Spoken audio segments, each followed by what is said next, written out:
পটিয়া মাদ্রাসার পেজে লিখিত চিঠিটি আমার হস্তগত হওয়ার পর আমি স্বয়ং সকাল 11 ঘটিকায় মাননীয় জেলা প্রশাসকের কার্যালয়ে উপস্থিত হয়ে এ বিষয়ে আলোচনা করার পর তিনি অর্থাৎ জেলা প্রশাসক 22/1/2026 তারিখের বৈঠকটি স্থগিত করার আদেশ প্রদান করেন এবং জাতীয় নির্বাচনের পর ইসলামী শিক্ষা কেন্দ্র পরিদর্শন করে নতুন ভাবে মিটিং এর তারিখ ঘোষণা করবেন বলে আমাদেরকে জানান এবং বিষয়টি তার সেক্রেটারি সাহেবকেও সাথে সাথে অবহিত করেন।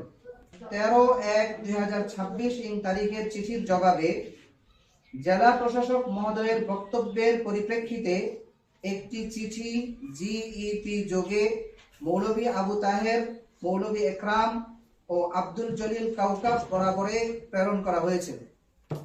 তারপরেও 22/1/2026 তারিখে মৌলভী আবু তাহের, মাওলানা মহিবুল্লাহ বাবুনগরী সহ বান্দরবানের কোনো এক জায়গায় বসে আওয়ামী দোসর ও বিভিন্ন মামলার আসামিদেরকে নিয়ে জনমনে বিভ্রান্তি সৃষ্টি করার উদ্দেশ্যে একতরফা ভাবে মিটিং করে অনধিকার চর্চামূলক আমেলা ও এমদাদিয়া কমিটি গঠন করেছে বলে বিভিন্ন সূত্রে জানা যায়। উল্লেখ্য যে পরবর্তীতে প্রতিষ্ঠানের পক্ষ থেকে মাওলানা মহিবুল্লাহ বাবুনগরীর সাথে যোগাযোগ করা হলে তিনি বলেন যে আমি ইতিপূর্বে কখনো ইসলামী শিক্ষা কেন্দ্রে না যাওয়ার কারণে মৌলভী আক্তার নামের ব্যক্তির সাথে বান্দরবান ইসলামী শিক্ষা কেন্দ্রের উদ্দেশ্যে রওনা হই। পরে জানতে পারি যে শিক্ষা কেন্দ্রের কথা বলে আমাকে বান্দরবান শহরের অন্য একটি জায়গায় নিয়ে যাওয়া হয়েছে। পাশাপাশি ভুল ব্যাখ্যা দিয়ে আমার কাছ থেকে স্বাক্ষরও নিয়ে নেওয়া হয়েছে।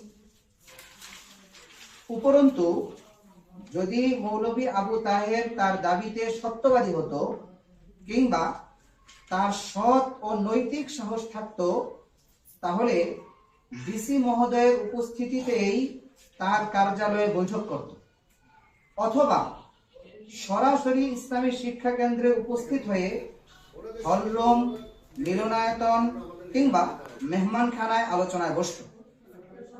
তাছাড়া বর্তমানে পটিয়া মাদ্রাসার সাথে ইসলামী শিক্ষা কেন্দ্রের মধ্যে তৎসংশ্লিষ্ট বিষয়ে 3টি মামলা চট্টগ্রাম জেলা দায়রা জজ ও পরিবেশ আদালতে চলমান। অপরদিকে তিনি অর্থাৎ মৌলভী আবু তাহের পটিয়া আল জামিয়া আল ইসলামিয়া মাদ্রাসার বৈধ পরিচালক কিনা তার মধ্যে যথেষ্ট বিতর্ক রয়েছে। এমত অবস্থায় কোনো প্রকার সভা সমাবেশ ও কমিটি গঠন করা আদালত অবমাননার শামিল বলে মনে করি। এই অযৌক্তিক এবং একতরফা সিদ্ধান্তের দ্বারা শুধু ইসলামী শিক্ষা কেন্দ্র নয়, আল জামিয়া আল ইসলামিয়া পটিয়ারও সুনাম ও ভাবমূর্তি ক্ষুণ্ণ হয়েছে। তাই আমি এ ধরনের অনধিকার চর্চা ও হুমকিমূলক কার্যকলাপের তীব্র প্রতিবাদ ও নিন্দা জানাচ্ছি।